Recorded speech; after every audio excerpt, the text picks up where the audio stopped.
사랑과 마음 상담센터에서 보내드리는 이른 아침 햇살 받기 시간입니다. 이 시간 말씀을 통해 나 자신을 성찰하며 하나님의 사랑을 경험하는 시간이 되시길 바랍니다.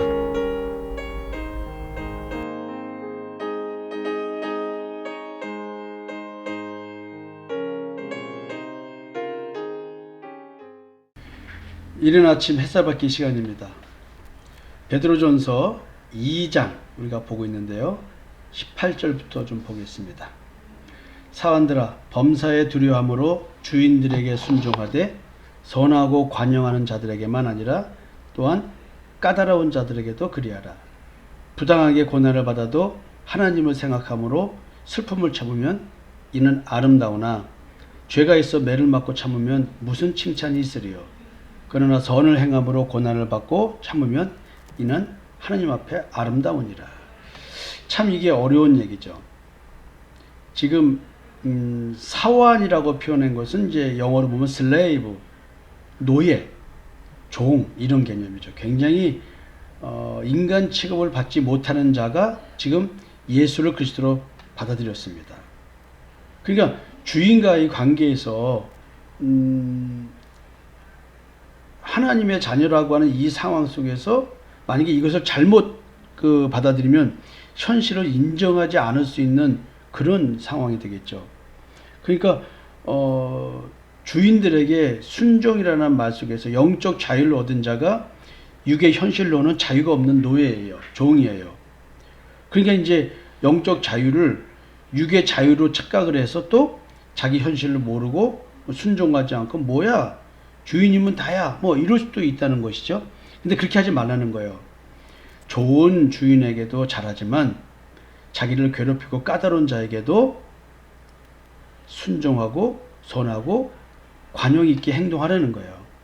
그리고 예를 들어서 그 주인이 원하는 어떤 그 룰이 있다고 한다면 그 룰을 어기면 또 매를 맞을 거 아니에요. 뭐 우리가 영화에서도 많이 보잖아요. 그냥 내가 잘못해가지고 고난을 받지 않고 잘 하라는 거예요. 그 원하는 대로 잘 맞춰주라는 거예요. 그리고 하나님을 생각해서 그 고난도 잘 참으라는 거예요. 그 슬픔, 자기 존재의 슬픔을 참고 하나님 바라보고 살면 이게 아름다운 삶이래요. 이게 참 어려운 얘기죠. 그래서 여러분들이 영적인 것과 육적인 것의 조화로운 삶이 굉장히 필요한 거예요. 근데 우리가 영적인 자유를 가지고 육의 현실을 부정하려고 들 때에는 여러 가지 문제를 겪게 되겠죠. 그렇지만 가장 기본적인 것은 관계성에서 문제가 될 일을 저지르지 말고 그 다음에 법적으로 문제를 일으키지 마라. 있는 현실을 잘 봐라. 거기서 현명하게 행동하라. 참 어려운 주문을 지금 베드로 사도가 하고 계십니다. 죄가 있어 매를 맞고 참으면 무슨 칭찬이 있으리요. 그러나 선을 행함으로 고난을 받고 참으면 이는 하나님 앞에 아름다우니라. 그러니까 세상적인 일로는 고난받지 않도록 스스로 세상의 논리대로 바르게 살려는 거예요. 여기서 선을 행함이라는 것은 뭐냐면 율법적 신앙생활 하는 사람 또 이교도 앞에서 이방인들 앞에서 예수가 그리스도다 곧 하나님 그 자체다라는 얘기를 할 때 안 받아들여질 거 아니에요. 그럼 말도 안 되는 귀신 씨느라 까먹은 소리라고 자빠졌냐 이런 소리뿐만 아니라 정신 차려 이놈아 뭐 이럴 수도 있고 저놈 매우 쳐라 저 정신 못 차려 그만 저놈 저거 일이나 똑바로 하지 이런 말을 들을 수 있다는 거예요. 그렇지만 복음 전함으로 인해서 고난을 받는 건 참고 그리고 또 주인한테 충성을 하고 일을 잘하면 저놈이 저 예수가 그리스도란 말만 안 하면 참 훌륭한데 저놈 저거 왜 저러지 야 그래 뭐 이렇게 뭐 나한테 해코지 하는 게 아니고 저 말을 하는 거니까 냅둬라 잘 해줘라 이렇게 될 수 있다는 것이죠. 하나님 앞에 아름다운 고난 선을 행하는 것 복음을 전하는 것 예수가 그리스도라는 것 우리 인간의 존재는 죄에 지배받는 존재다. 우리가 아무리 바르게 삶을 산다 할지라도 그것 가지고 하나님 앞에 구원받는 게 아니라는 사실을 말할 때에 행위적인 신앙생활 하는 사람들에게는 받아들일 수 없는 이야기가 되겠죠.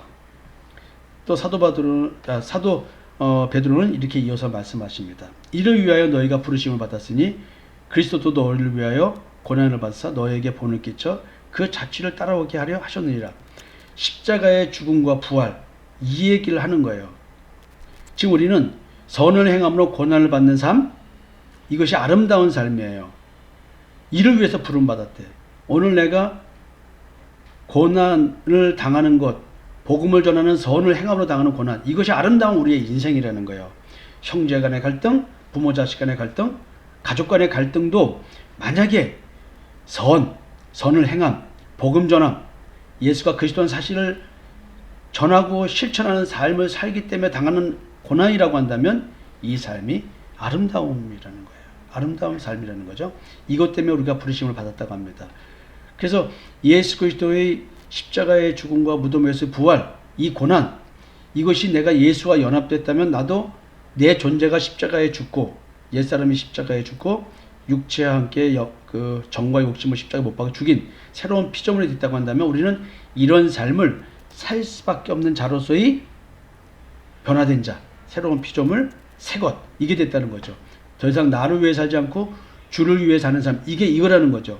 육신의 삶을 살되 선을 행함으로 고난을 받고 하나님 앞에 아름다운 삶을 살아가는 십자가의 증인들의 삶, 이거거든요. 그러면서 이제 예수님에 대한 얘기를 또 합니다. 그는 죄를 범하지 아니하시고 그 입에 거짓도 없으시며 욕을 당하시되 맞대어 욕하지 아니하시고 고난을 당하시되 위협하지 아니하시고 오직 공의로 심판하신 이에게 부탁하시며 친히의 나무에 달려 그 몸으로 우리 죄를 담당하셨으니 이는 우리로 죄에 대하여 죽고 의에 대하여 살게 하려 하심이라.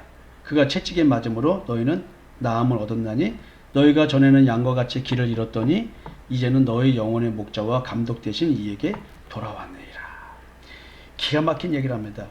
예수님의 십자가의 죽음과 무덤에서의 부활 사건을 이렇게 해석을 하면서 예수님은 십자가의 죽음을 기꺼이 맞이했어요. 뭐 때문에? 선을 행함으로 말미암아 당하는 고난, 이것을 그대로 당했습니다. 대적하지 않았어요. 참 여러분, 어려운 얘기죠. 우리가 삶 속에서 욕을 당하되 맞대어 욕하지 않았다는 거죠. 고난을 당하실 때 나에게 고난을 주는 자에게 위협하지 않았다는 거예요. 하나님께만 맡겼다는 거예요. 참 어려운 삶이죠. 저도 이런 삶을 살려고 하나님 앞에 무릎을 꿇습니다. 잘 안 되기도 하겠죠. 그렇지만 오늘 우리는 어제보다 나은 하루를, 성장한 하루를 살게 되겠죠.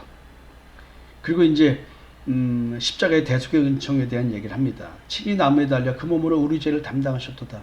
도대체 나 때문에 십자가에 죽으실 그 죄가 뭐냐는 거죠. 이건 우리 존재에 대한 이야기입니다.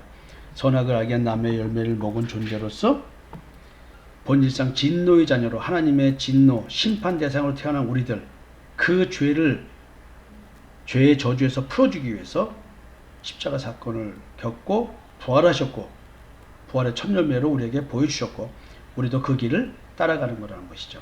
그래서 이렇게 주님께서 십자가의 대속의 은총을 주신 그 이유가 뭐냐면 우리로 죄에 대하여 죽고 의에 대하여 살게 하심이라는 거죠. 이 죄는 선악을 알게 한 나무의 열매를 먹은 존재고, 의에 대해 산다는 얘기는 생명나무의 열매를 먹는 겁니다.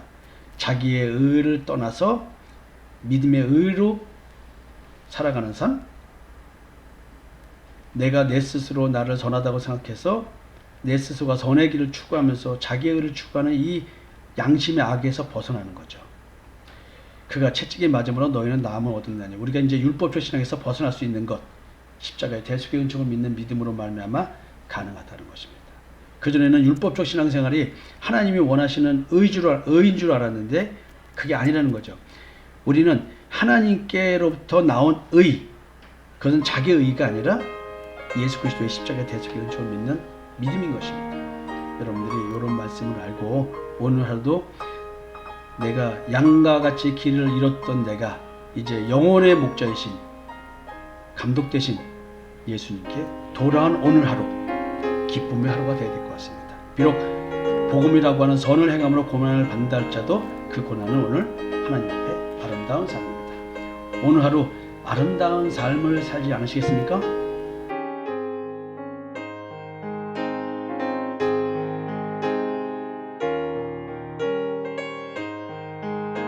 지금까지 사랑과 마음 상담센터에서 보내드리는 이른 아침 햇살 받기 시간이었습니다.